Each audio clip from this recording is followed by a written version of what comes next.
NT Ramarao గారి పేరు తలుచుకుంటూ కొన్ని వందల మంది కళాకారులకు జీవితాన్ని అందిస్తూ ఈ ఎన్టీఆర్ కళా పరిషత్ ఉత్సవాలు మన ఊర్లో నిర్విరామంగా జరగడం అనేది చిన్న విషయం కాదు.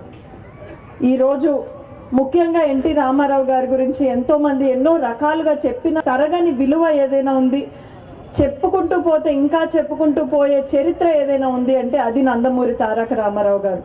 ఆయన ఒక వ్యక్తి కాదండి, ఆయన ఒక శక్తి. ఆయన మన తెలుగు జాతి చరిత్ర. ఎన్టీఆర్ అన్నది 3 అక్షరాలు అయినప్పటికీ ఆయన పేరు ఆ 3 అక్షరాలు వింటే ప్రతి తెలుగు వాడికి గర్వం నిలిచేలాంటి వ్యక్తి ఎన్టీ రామారావు గారు.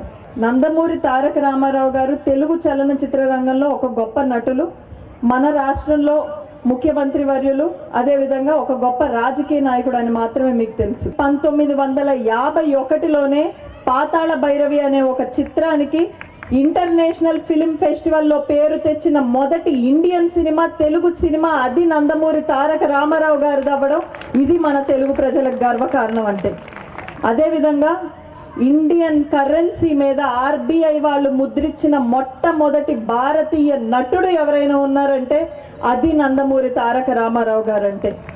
ఈ విధంగా ఎన్టీ రామారావు గారంటే కేవలం మన తెలుగు నేలకి సంబంధించిన వ్యక్తి కాదు, భారతదేశం మొత్తానికి ఒక సంపద అని తెలియజేస్తూ